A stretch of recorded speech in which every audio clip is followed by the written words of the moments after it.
আসসালামু আলাইকুম ওয়া রাহমাতুল্লাহি ওয়া বারাকাতুহু।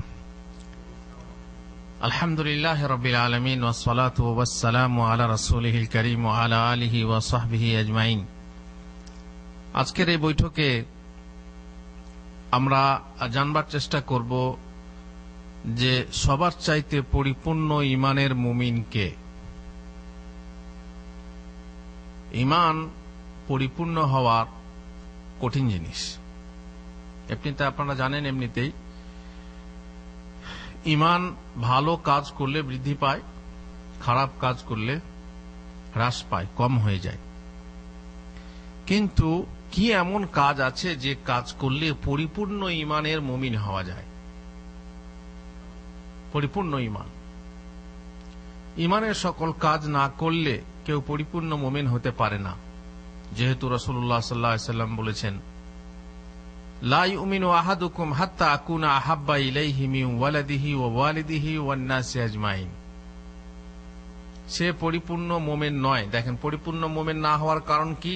কারণ হলো যে আপনি অনেক সময়ে রাসূল সাল্লাল্লাহু আলাইহি ওয়াসাল্লামকে ভালোবাসেন, কিন্তু আপনার ছেলের থেকে বেশি ভালোবাসেন না। কিভাবে আপনি বুঝবেন যে আপনি ছেলের থেকে আল্লাহ রসুলকে ভালোবাসলেন না? যখন কম্পেয়ার করবেন, ওজনের সময় আসবে যে আপনি আপনার ছেলেকে ভালোবাসলেন নাকি রাসূলকে ভালোবাসলেন। আপনি আপনার স্ত্রীকে বেশি ভালোবাসলেন নাকি রাসূলকে বেশি ভালোবাসলেন। আপনি আপনার বাবা মাকে বেশি ভালোবাসলেন নাকি রাসূলকে বেশি ভালোবাসলেন। আপনি সমস্ত মানুষকে ভালোবাসলেন নাকি রাসূলকে ভালোবাসলেন। আপনি আপনার গদিকে ভালোবাসলেন নাকি রাসূলকে ভালোবাসলেন। এমনকি আপনি আপনার নিজের জীবনকে বেশি ভালোবাসলেন নাকি রাসূল সাল্লাল্লাহু আলাইহি ওয়াসাল্লামকে ভালোবাসলেন। খুব সহজ কিন্তু পরীক্ষা করা।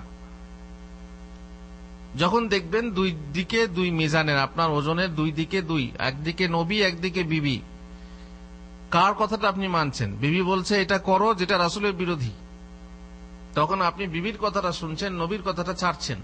তাহলে কাকে বেশি ভালোবাসলেন? বিবিকে বেশি ভালোবাসলেন।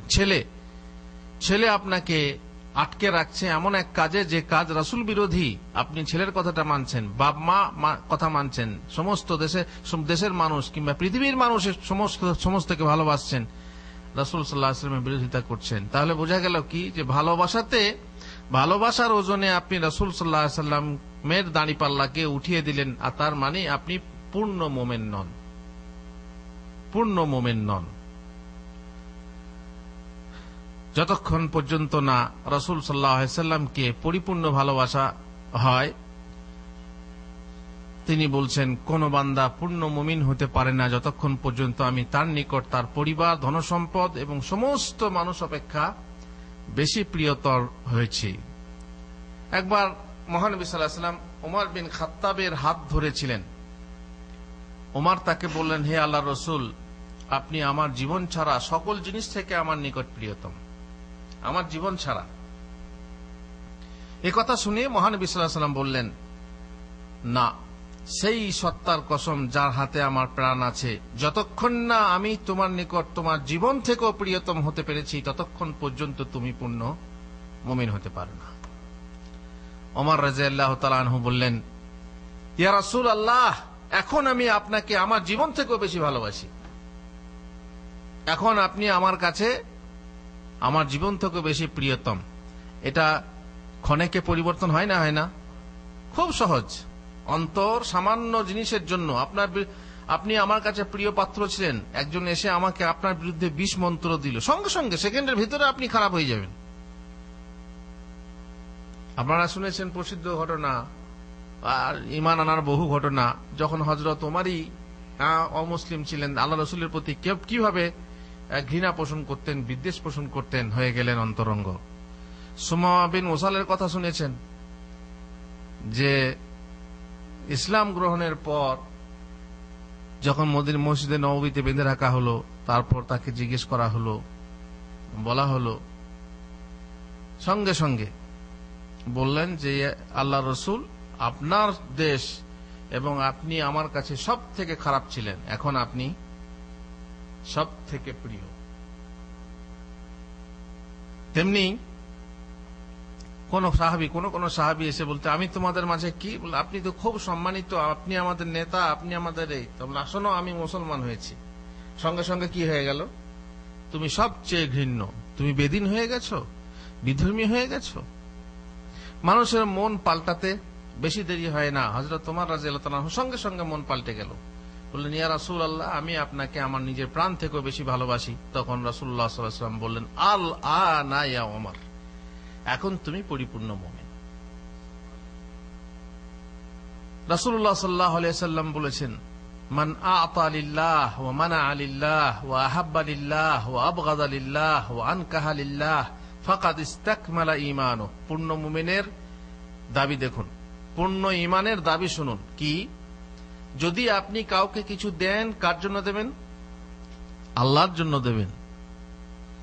আপনি আপনার টাকা আপনার আত্মীয়কে দিচ্ছেন, আপনার বন্ধুকে দিচ্ছেন, আপনি কোন প্রতিষ্ঠানে দিচ্ছেন, কোন জামাতকে দিচ্ছেন, কোন সরকারকে দিচ্ছেন বা পার্টিকে দিচ্ছেন, যাকে দিচ্ছেন আপনি কার জন্য দিচ্ছেন? দিতে হবে কার জন্য? আল্লাহর জন্য। আপনার কাছে টাকা চাওয়া হচ্ছে, আপনি দিচ্ছেন না, আপনি টাকা দেবেন না, কার জন্য দেবেন না? আল্লাহর জন্য। আপনার যত টাকাই থাক আপনি দেবেন না। কেন দেবেন না?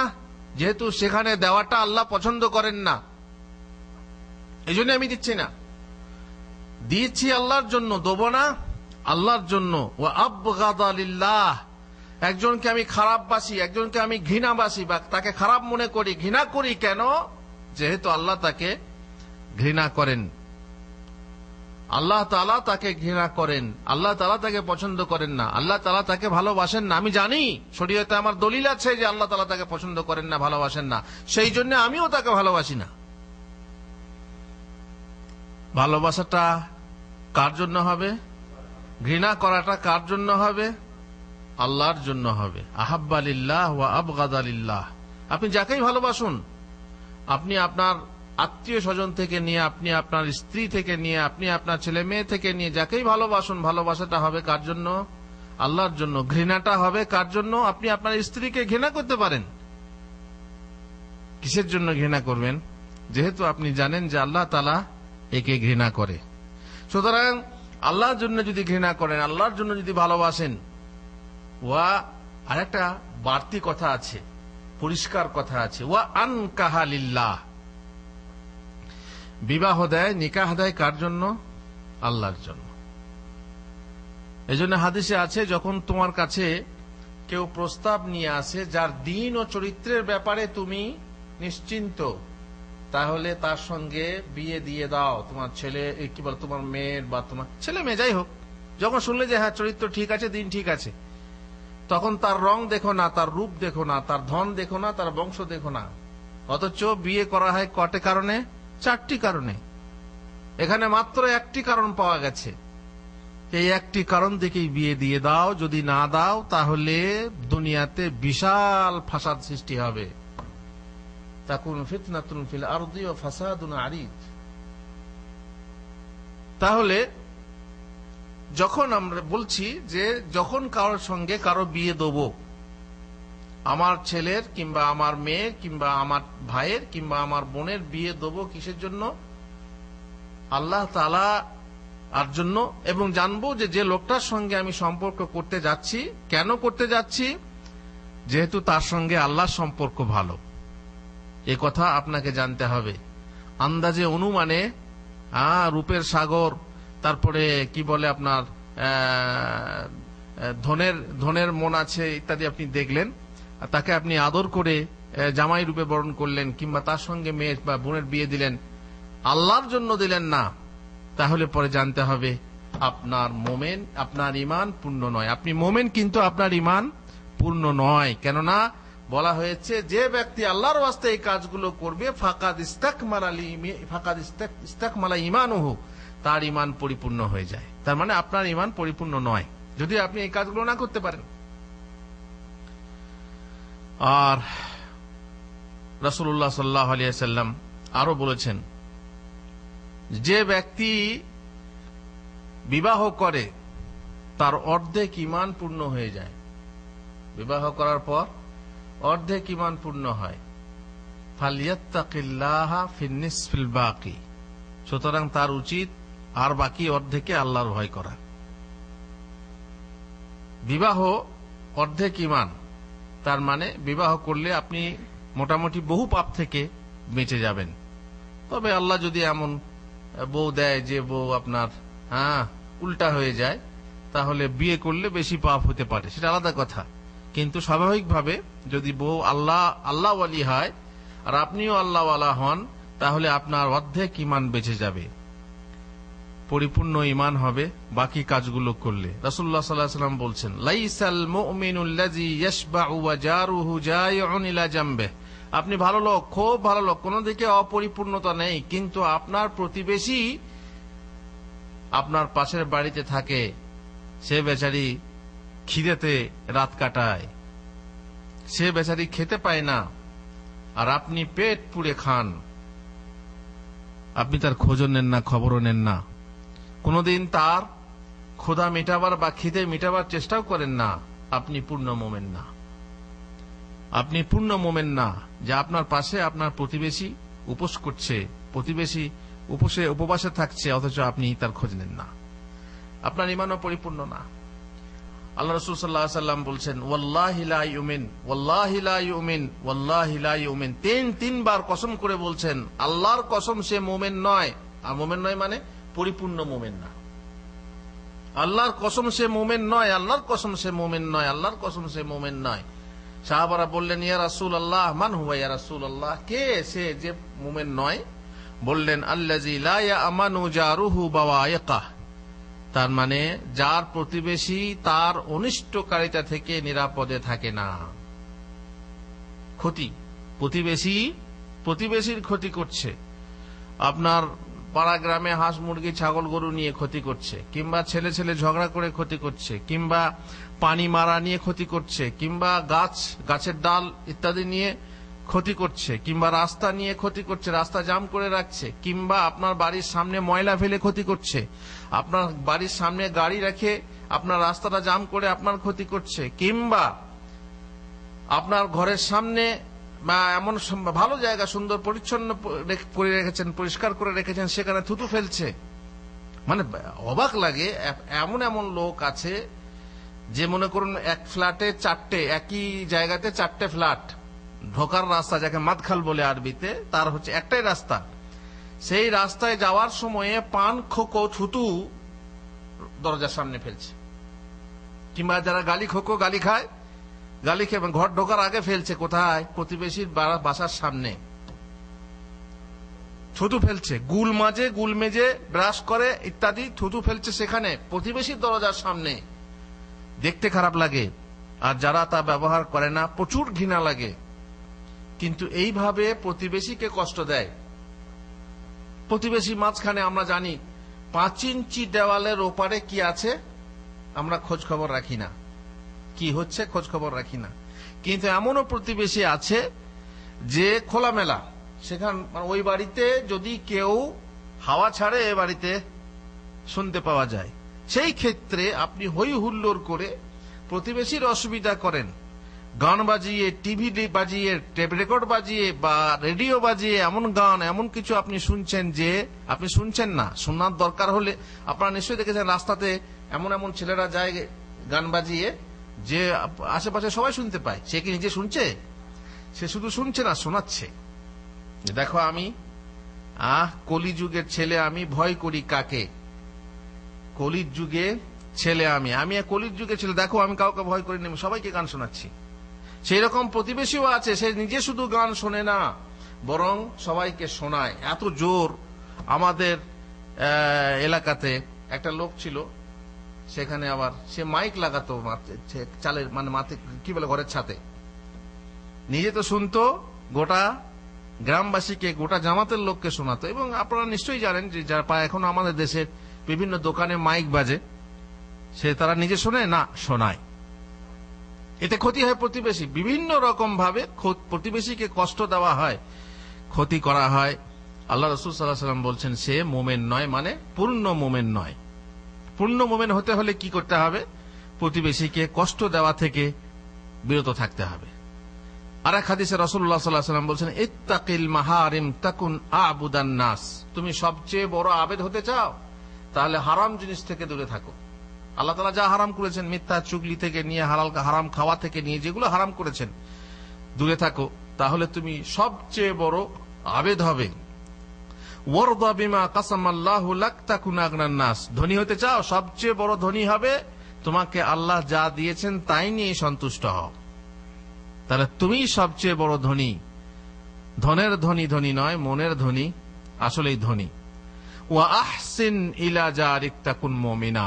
তুমি তোমার প্রতিবেশীর প্রতি সদ্ব্যবহার করো, মোমেন হবে, তার মানে পরিপূর্ণ মোমেন হবে। ওয়া আহিব্বা লিন-নাসি মা তুহিব্বু লিনাফসিক তাকুন মুসলিমা। তুমি নিজের জন্য যা পছন্দ করো, পরের জন্য তাই পছন্দ করো, তাহলে তুমি মুসলিম হবে। এই কাজটা খুব কঠিন। একজন সালাফ বলেছেন, আমি আমার মনকে বললাম যে তুমি নিজের জন্য তা যা পছন্দ করো, পরের জন্য তাই পছন্দ করো। তো দেখলাম পরীক্ষা করে যে এর চাইতে সহজ হলো কঠিন গরমের দিনে রোজা রাখা। কঠিন গরমের দিন রোজা রাখা সহজ, কিন্তু পরের জন্য তাই পছন্দ করা, যা নিজের জন্য করি, এটা আরো বেশি কঠিন। সুতরাং যদি আপনি করতে পারেন, খাঁটি মুসলিম হবেন। ওয়ালা তুকসিরিদ দাহিকা ফাইন্না কাসরাতাদ দাহিকা কাসরাতাজ দাহিকি তুমিতুল কলব। আর বেশি বেশি হেসো না, কারণ বেশি বেশি হাসলে অন্তর মারা যায়। এখানে আমাদের উদ্দেশ্য কি ছিল? যে প্রতিবেশীর কথা, প্রতিবেশীর প্রতি সদ্ব্যবহার করলে পূর্ণ মোমেন হওয়া যায়। কিন্তু এসবের সাথে যার চরিত্র সুন্দর নয়, আপনার সব ঠিক আছে, যে কথাগুলো বলা হলো, আপনি আল্লাহ রাসূলকে ভালোবাসেন, আপনি প্রতিবেশীর সঙ্গে ভালো ব্যবহার করেন, কষ্ট দেওয়ার থেকে বিরত থাকেন, ইত্যাদি ইত্যাদি, আল্লাহর জন্য দেন, আল্লাহর জন্য দেন না, আল্লাহর জন্য ভালোবাসেন, আল্লাহর জন্য ঘৃণা করেন, সব ঠিক আছে। কিন্তু সমস্যা হলো এক জায়গাতে, আপনার চরিত্রটা ভালো না। বলে হুজুর এই এতগুলো কাজ হলো, এগুলো চরিত্রের কাজ, ঠিক আছে, কিন্তু আপনার চরিত্রে ডিস্টার্ব আছে। চরিত্রে ডিস্টার্ব থাকলে আপনার ঈমান পরিপূর্ণ হতে পারে না। এই কথা আপনারা জানেন যে চরিত্র নাশ হচ্ছে সর্বনাশ। আপনারা জানেন যে যদি ধন নাশ হয় তাই কি বা আসে যায়। আপনার যদি ধন নষ্ট হয়ে যায়, money loss is something loss. পয়সা ক্ষতি হয়েছে, ব্যবসা ক্ষতি হয়েছে, সমস্যা নাই, সামান্য কিছু নষ্ট হয়েছে। যদি স্বাস্থ্য নাশ হয় তবে কিছু হয় ক্ষয়। Health loss is something loss, ওটা হচ্ছে নাথিং লস, মানে money loss is nothing loss, আর health loss is something loss. যদি ধন নষ্ট হয় কিছুই নয়, ওটা কিছু না, আবার আসবে। কিন্তু স্বাস্থ্যের ক্ষতি হলে কিছু ক্ষতি বটে। কিন্তু character loss is everything loss. যদি চরিত্র নষ্ট হয় তাহলে সবটাই আপনার নষ্ট হয়ে গেল। যদি ধন নাশ হয় তাই কিবা আসে যায়, যদি স্বাস্থ্য নাশ হয় তবে কিছু হয় ক্ষয়, হইলে চরিত্র নাশ সর্বনাশ হয়। চরিত্র যদি আপনার গেল তো আপনার সর্বনাশ হলো। খাওয়ারিজমির একটা কথা শোনেন, উনি বলছেন মানুষের মাঝে চরিত্র থাকলে সে 1 নম্বর থাকে। মানুষের মাঝে চরিত্র থাকলে, ভালো করে খেয়াল করে শুনেন, মানুষের মাঝে যদি চরিত্র থাকে, একটা মানুষের চরিত্র আছে, সে 1 নম্বর। অতঃপর তার মধ্যে রূপ থাকলে, দেখতে সুন্দর, ভালো, হ্যান্ডসাম, হ্যান্ডসাম সব পছন্দ করে না, হ্যান্ডসাম, দেখতে শুনতে ভালো, তার পাশে একটি শূন্য যোগ হয়ে কত হয়? 10 হয়। 1 থেকে 10 হয়ে গেল। অতঃপর তার যদি ধন থাকে, সে হচ্ছে ধনী মানুষ, তাহলে আরো একটি শূন্য যোগ করে কি হয়? 100। 1 থেকে 10, তারপরে 100 হয়ে গেল। অতঃপর তার বংশ যদি খুব ভালো হয়, খুব উচ্চ বংশের ছেলে, তাহলে আরো একটি শূন্য যোগ হয়ে কি হয়ে যায়? 1000 হয়ে যায়। কিন্তু 1 সংখ্যাটি অর্থাৎ চরিত্র বাদ পড়লে মানুষের মূল্য চলে যায় এবং পাশের শূন্যগুলি অকেজ হয়ে যায়। যেমন যেমন একটা বাদ দেন, বাকি শূন্যগুলো কি দাম আছে? কোনো দাম আছে? 4টে শূন্যতে 4 নম্বর হবে? চারটা শূন্য একসঙ্গে, চারটা এক যদি যোগ করা হয় 4 হয়, তাই না? চারটা শূন্যকে যোগ করলে কত হয় বাচ্চা? চারটা শূন্যকে একসঙ্গে যোগ করলে কত হয়? হ্যাঁ, চারটে শূন্যকে পাশাপাশি রেখে যদি যোগ করেন কত হয়? 1000। চারটে শূন্যকে যোগ করলে কত হয় যে ঘুমায় সে বলতে পারে না, জেগে থাকলে বলতে পারতো যে চারটে শূন্যকে যোগ করলে শূন্যই হয়, তাই না? কোনো লাভ হয় না। মোট কথা, চরিত্র যদি চলে যায় তাহলে খুব দামি কথা এটা। একটাই বাদ পড়লে শূন্যগুলোর কোনো দাম থাকে না, তার রূপের কোনো দাম থাকে না, তার ধনের কোনো দাম থাকে না, তার বংশের কৌলিন্যের কোনো দাম থাকে না, যদি না 1 নম্বরটা থাকে। রাসূলুল্লাহ সাল্লাল্লাহু আলাইহি ওয়াসাল্লাম বলেছেন, আকমালুল মুমিনিনা ঈমানান আহসানুহুম খুলুকা। তোমাদের মধ্যে সবচেয়ে পূর্ণ মুমিন হচ্ছে সেই ব্যক্তি যে চরিত্রের দিক থেকে সব থেকে ভালো, চরিত্রের দিকে সবচেয়ে ভালো, সবচেয়ে সুন্দর। ওয়া খিয়ারুকুম খিয়ারুকুম লিনিসাইহিম। আর তোমাদের মধ্যে সব থেকে শ্রেষ্ঠ সেই ব্যক্তি যে তার স্ত্রীর কাছে শ্রেষ্ঠ। এটা কেন বলা হলো হুজুর? যে তার স্ত্রীর কাছে শ্রেষ্ঠ সে সবার কাছে শ্রেষ্ঠ, সে সব থেকে শ্রেষ্ঠ। কেন? যেহেতু স্ত্রী আপনার মনের খবর, গোপন কথা জানে। আপনি দিনের বেলায় মোল্লাগিরি করতে পারেন, কিন্তু রাতের বেলায় কলাই চুরি করতে পারেন। আর এই কলাই চুরিটা কে জানে? বউ জানে। এই জন্যে আপনার রহস্যের সিন্ধুক কে? আপনার স্ত্রী। অনেক কথা আপনার স্ত্রী জানে, প্রকাশ হয় না কেন? যে আমার স্বামী, আমার স্বামী দুর্নাম করবো। বাকি বাইরের লোক সবাই জানে যে ঠিক দিনের বেলায় মোল্লাগিরি, তাই না, রাতের বেলায় কলাই চুরি। এই জন্য বলা হয়েছে স্ত্রীর কাছে যে ভালো সে সবার কাছে ভালো। তবে একটা কথা মনে রাখবেন, ভালো স্ত্রীর কাছে যে ভালো সে সবার কাছে ভালো নয়। যদি আপনার স্ত্রীটাই খারাপ হয়, সে যদি অন্যাসক্তা হয়, পরকীয়া হয়, তাহলে সে তার কাছে আপনি ভালো হবেন নাকি? সে যদি বেনামাজি হয় আর আপনি তাকে নামাজের জন্য মারধর করেন বা বকাবকি করেন, সে কি আপনি কি তার কাছে ভালো হবেন নাকি? না না না, আপনি হবেন চোখের বালি, তখন হয়ে যাবেন চোখের বালি, আপনাকে দেখতে পারবে না। সে পরপুরুষের সাথে সে তখন ভালো। সেই স্ত্রীর কাছে ভালো মানে সবার কাছে ভালো নয়, হতে পারে না। এমন তো হতে পারে। আর একজন আমাকে ফেসবুকে প্রশ্ন করলেন, এক মহিলা, যে কোরআনের আয়াতে আছে, সূরা নূরের এক আয়াতে আছে, ভালো স্বামীর জন্য ভালো স্ত্রী আর ভালো স্ত্রীর জন্য ভালো স্বামী। এ তো কোরআনে আছে। তো আমরা বাস্তবে দেখি যে ভালো স্বামী কিন্তু স্ত্রী খারাপ, আর ভালো স্ত্রী কিন্তু স্বামী হচ্ছে খারাপ। তাহলে কোরআনের কথা এমন হলো কেন? কোরআনে যে কথাটা বলা হয়েছে, এই কথাটা বলা হয়েছে রাসূলুল্লাহ সাল্লাল্লাহু আলাইহি ওয়াসাল্লামের চরিত্রের জন্য, মা আয়েশার চরিত্রের সাথে মিল রাখার জন্য। যখন মা আয়েশার চরিত্রে কলঙ্ক দেয়, যেমন এখনো শিয়ারা দেয়, তার চরিত্রে কলঙ্ক দেওয়ার ফলে আল্লাহ তাআলা বললেন, তোমরা আল্লাহ রসুলকে কি মনে করো? অতএব তার স্ত্রীর চরিত্রে কলঙ্ক দাও, এটা কি করে হতে পারে? ভালো লোকের জন্য ভালো স্ত্রী, তার চরিত্রে কোনো দোষ নেই। আর এটাই হচ্ছে স্বাভাবিক। ভালো হলে ভালো পাবেন, কিন্তু এটা সব সময় মানে এমন জিনিস নয়, এমন কায়দা কুল্লিয়া যাকে বলে, এমন জিনিস নয় যে এইটাই সব ক্ষেত্রে ঘটবে। আল্লাহ নীতিতে এইরকমই আছে, 5 যুক্ত 5 সমান কত? 10। আর অন্য কিছু হয় নাকি? এটা হয় না, হতে পারে না। সেই রকম এই নীতি এটা নয়। এই নীতিটা কি? স্বাভাবিকভাবে আমভাবে বলা যায় যে ভালোর ভাগ্যে ভালো পড়ে, খারাপের ভাগ্যে খারাপ, কিন্তু এর বিপরীত হয়। কোরআনই বলছে এর বিপরীত হয়, কোরআনই বলা হয়েছে। কার কথা বলা হয়েছে? দারাবাল্লাহু মাসালান লিল্লাযিনা কাফারু ইমরাআতা নূহিন ওয়া ইমরাআতা লূত কানাতা তাহতা আবদাইনি মিন ইবাদিনা সালিহাইনি ফাখানাতাহুমা ফালাম ইউগনিয়া আনহুমা মিনাল্লাহি শাইআ ওয়া কিলা ইদখুলাল নারা মা'আদ দাখিলিন। আল্লাহ তাআলা কাফেরদের জন্য দুটো মহিলার উদাহরণ দিয়েছেন, যে মহিলা দুটো নেক বান্দার স্ত্রী রূপে ছিল। কার স্ত্রী? নূহের স্ত্রী, লূতের স্ত্রী। কিন্তু ফাখানাতাহুমা, এরা দুজনও স্বামীর কি করলো? খেয়ানত করলো। খেয়ানত কি করলো? ব্যভিচার না, ব্যভিচারটা বিচার না। নবীর বিবি ব্যভিচার করতে পারে না, বরং এমন কিছু কাজ করলো যে কাজ স্বামীর জন্য খেয়ানত ছিল। স্বামী হিদায়তের জন্য ডাকছে আর স্ত্রী বলছে আরে ওর কথা শোনো না। এমনও স্ত্রী আছে যে স্বামীকে কিভাবে পাগল ভাবে। অনেক সময় দেখবেন আত্মীয় স্বজনের সামনে স্বামী একটা কথা বলছে, হ্যাঁ ওর কথা শোনো না, ও কথা বাদ দাও, মানে স্ত্রী স্বামীকে ছোট করে। এ কথা আপনারা নিজেরাও নিজেদের অভিজ্ঞতা থাকবে, ওর কথা শোনো না।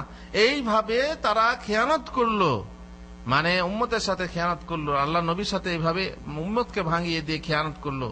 তখন কি ফালাম ইউগনিয়া আনহুমা মিনাল্লাহি শাইআ, এই স্বামীরা স্ত্রীদেরকে বাঁচাতে পারবে না। ওয়াকিলাত খুলান নারা মা'আদ দাখিলিন, তাদেরকে কি বলা হবে, জাহান্নামে প্রবেশকারীদের সাথে তোমরাও প্রবেশ করো। এ হলো ওয়াদারাবাল্লাহু মাসালান লিল্লাযিনা আমানু ইমরাআতা ফিরআউন। আল্লাহ তাআলা মুমিনদের জন্য উদাহরণ দিয়েছে। কার? এতে গেল কার উদাহরণ? ভালো স্বামীর উদাহরণ। এবারে খারাপ স্বামীর উদাহরণ নাও। কে? বিবি আসিয়া। আসিয়ার স্বামী ফিরআউন। এই যুগে যে খোদাই দাবি করেছে, আল্লাহ বলেছিল আমি আনা রাব্বুকুমুল আলা, তার স্ত্রীর কথা আল্লাহ কোরআনে বলেছেন। এবং আল্লাহ রাসূল সাল্লাল্লাহু আলাইহি ওয়াসাল্লাম বলেছেন পুরুষদের মধ্যে অনেকে পরিপূর্ণ হয়েছে, কিন্তু মহিলাদের মধ্যে গুটি কয়েক। তার মধ্যে আসিয়া, তার মধ্যে মারিয়াম, তার মধ্যে খাদিজা, তার মধ্যে ফাতেমা, আয়েশা, এই কজন। আসিয়া তিনি হলেন এমন, যখন তাকে কষ্ট দেওয়া হলো এবং তিনি বললেন, আল্লাহর কাছে চাইলেন যে রব্বিবনিলি বাইতান ইনদাকা ফিল জান্নাহ, রব্বিবনিলি ইনদাকা বাইতান ফিল জান্নাহ, আল্লাহ গো তোমার কাছে জান্নাতে আমার একটা ঘর তৈরি করো। ওয়ানাজ্জিনি মিন ফিরআউনা ওয়া আমালিহি ওয়ানাজ্জিনি মিনাল কওমিজ যালিমিন, আমাকে আল্লাহ এই ফেরাউন থেকে এবং এর সম্প্রদায় থেকে আমাকে রক্ষা করো। তাহলে একটা কায়দা আছে, সেটা ভালোর জন্য ভালো, কিন্তু জরুরি নয় যে আপনি ভালো বলে আপনার স্ত্রী ভালো হবে। স্ত্রী যদি ভালো হয় তাহলে সেই স্ত্রীর কাছে যদি আপনি ভালো হন তো সবারই কাছে আপনি ভালো। আর স্ত্রী যদি খারাপ হয়, সে যদি বলে আমার স্বামীটা খারাপ, এই সেই, আমাকে ঘুমাতে দেয় না, সবসময় এই করে সেই করে, আরে তো করবেই, এর কাছে আপনি ভালো হতে পারবেন না। এর সাক্ষী আপনার জন্য না, ভালো স্ত্রীর সাক্ষী যে আপনি ভালো, তাহলে আপনি সবার কাছে ভালো। বাস, এটা হচ্ছে একটা মানে এই অতিরিক্ত কথা যে আমাদের বিষয়ের সঙ্গে সম্পৃক্ত ছিল, বলা হলো। রাসূলুল্লাহ সাল্লাল্লাহু আলাইহি ওয়াসাল্লাম বলেছেন, আকমালুল মুমিনিনা ঈমানান আহাসিনুহুম আখলাকা, সবচেয়ে পরিপূর্ণ ঈমানের মুমিন কে? যে চরিত্রে সবচেয়ে উত্তম। আল মুআত্তাউনা আকনাফা, যারা সহজ সরল, কঠিন না, সহজ সরল। আল্লাযিনা ইয়ালাফুন ওয়া ইউলাফুন, যারা অপরকে প্রীতির বাঁধনে জড়াতে পারে এবং নিজেরাও অপরের প্রীতির বাঁধনে জড়িত হয়। তার মানে যার সঙ্গে বন্ধুত্ব করা সহজ, সে অপরকে বন্ধু বানিয়ে নিতে পারে এবং তার সঙ্গে যদি বন্ধুত্ব করতে চান সহজে বন্ধু হয়ে যেতে পারে। এরা হচ্ছে কি? পরিপূর্ণ ঈমানের অধিকারী। ওয়ালা খায়রা ফী মান লা ইয়ালাফু ওয়ালা ইউলাফ, আর সেই ব্যক্তির মাঝে কোনো মঙ্গল নেই যে প্রীতির বাঁধনে কাউকে বাঁধতেও পারে না আর প্রীতির বাঁধনে নিজেকেও বাঁধে না। পরিপূর্ণ মুমিনের কথা বুঝলেন? তাহলে এখানেও চরিত্রের কথা রয়েছে। একজন মুজাহিদও ইমানের দিক থেকে সবার চাইতে বেশি পরিপূর্ণ। একজন মুজাহিদ যে আল্লাহর পথে জিহাদ করে, সেও ইমানের দিক থেকে সবচাইতে বেশি পরিপূর্ণ। রাসূল আবু সাঈদ রাদিয়াল্লাহু তাআলা বলছেন, সাহাবী আবু সাঈদ রাদিয়াল্লাহু তাআলা আনহু বলছেন, এক ব্যক্তি বলল, আইয়ুন নাসি আফদাল ইয়া রাসূলুল্লাহ, কোন ব্যক্তি সবচেয়ে উত্তম হে আল্লাহর রাসূল? তিনি বললেন, মুমিনুন মুজাহিদুন বিনাফসিহি ওয়া মালিহি ফি সাবিলিল্লাহ, সেই মুমিন যে নিজের জান দিয়ে এবং মাল দিয়ে আল্লাহর রাস্তায় জিহাদ করে। ক্বালা সুম্মা মান, বলা হলো তারপর কে? ক্বালা সুম্মা রাজুলুন মু'তাজিলুন ফি শি'বিন মিনাশ শি'আবি ইয়াবুদু রাব্বাহ ইয়াত্তাকিল্লাহা ওয়া ইয়াদউন নাসা মিন শাররিহি। তারপরে সেই ব্যক্তি হলো শ্রেষ্ঠ যে আল্লাহর পথে, আল্লাহর জন্য কোন গিরিপথে নির্জনে ইবাদত করে। আল্লাহর ইবাদত করে কোথায়? কোন গিরিপথে নির্জনে, এবং লোকেদেরকে নিজের মন্দ আচরণ থেকে নিরাপদ রাখে। এখানে উদ্দেশ্য এই নয় যে আপনি ঘর ছেড়ে গিয়ে কি হবেন? বৈরাগী হবেন। কারণ বৈরাগ্য সাধনে মুক্তি সে আমার নয়, অসংখ্য বন্ধন মাঝে মহানন্দময় লভিব মুক্তির স্বাদ, এটাই হলো ইসলামের নীতি। উদ্দেশ্য এখানে এই যে আপনি যখন আপনার কষ্ট থেকে মানুষকে রক্ষা করতে পারছেন না, বাঁচাতে পারছেন না, তখন আপনার দূরে থাকাই ভালো। ফিতনার কথা বলা হয়েছে, যখন ফিতনার সময় আসবে, ফিতনার সময়ে আপনি আপনার লোকালয় ছেড়ে গিয়ে নির্জনে আল্লাহর ইবাদত করুন, তাহলে সেটাই হবে উত্তম। এটাও একটা আমাদের এর থেকে আর কি, বিষয় থেকে একটু দূরের কথা। আমরা যেটা বলতে যাচ্ছিলাম সেটা হচ্ছে কি, সবচেয়ে পূর্ণ মুমিনকে এখানে বলা হলো মুজাহিদ।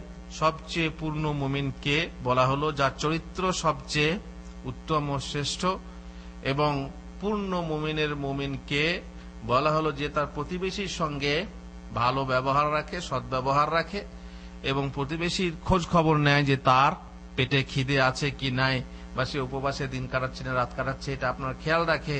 আর যে আল্লাহর ওয়াস্তে দেয়, আল্লাহর ওয়াস্তে দেয় না, আল্লাহর ওয়াস্তে ভালোবাসে, আল্লাহর ওয়াস্তে ঘৃণা করে, আল্লাহর ওয়াস্তে বিবাহ দেয়, সেও হচ্ছে পরিপূর্ণ মুমিনের মোমেন।